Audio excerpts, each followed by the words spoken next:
Hey, this is Joe for Citrus County Porch Life, bringing you the Daily Word for Men for January 28th, 2025.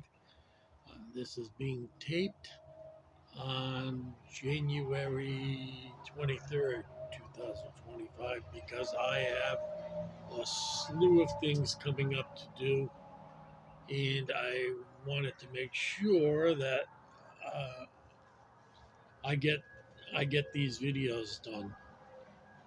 So I get them done.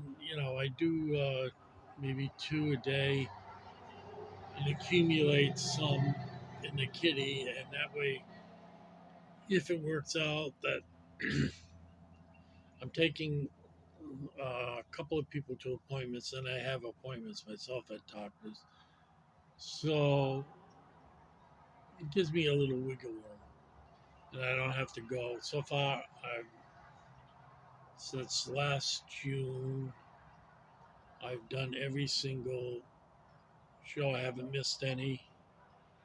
Uh, So that's what I want to keep doing. So the word for today is maturity.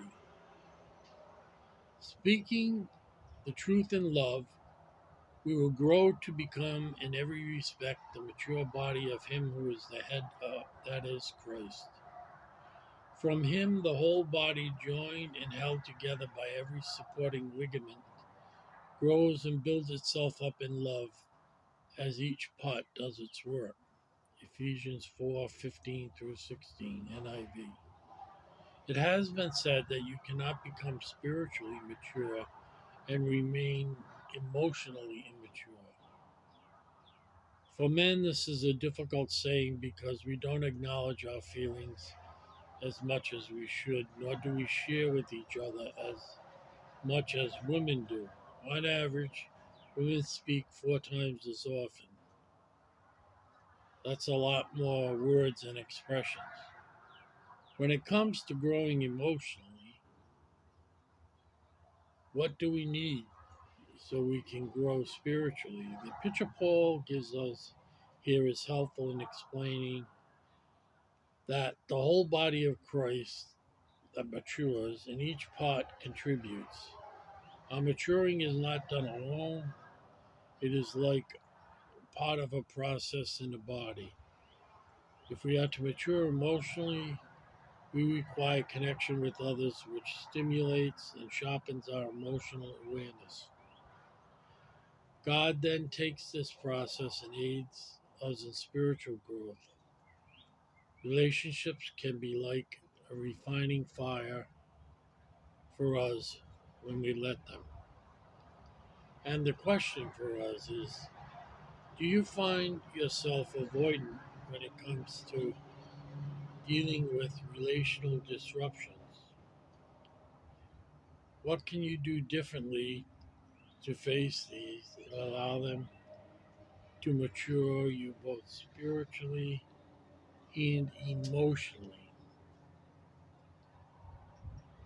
Well, I'm kind of avoidant to questions that I can't really figure out the meaning of. And this is a difficult one. I know what all the words mean, but I'm trying to get at what the author is thinking. Now, relational disruptions. Uh, I'm not quite sure what he means by that. You know, and who he means by that. Spouses. So I can't speak to that. I'm not married now. So I can't. I don't have that relationship. Brothers, sisters, children, yes. Uh, I've never really had a disruption in my relationships with my brothers and sisters, other than that they've been physically away, and the distance posed problems, especially when you're a working guy and you'd like, when my brother was ill, I would like to see him, but I worked every other weekend, And sometimes on my weekends off, I pick up extra money that I could really use. And so it made getting together on a regular basis difficult when he was 7, 8 hours away in New Hampshire. And that's if the traffic was good. So I don't know. I'm trying to look at all the words and see what exactly he's asking. Of course, the whole thing is predicated that on the notion that you can't grow spiritually if you're emotionally immature, and I don't know if I agree with that. Uh, I've known people emotionally immature who are very spiritual, much more spiritual than I am, and or I try to be. So I don't know. And when I don't know something, I don't think I could talk at length about it. I try to talk about things that I know. I haven't had any really fractured relationships with anyone. Uh, there are millions of people out there who have been married and their spouse dies, and then you're no longer married.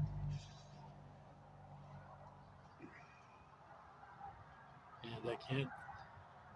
So I'm just going to leave it at that. That's a thing to ponder.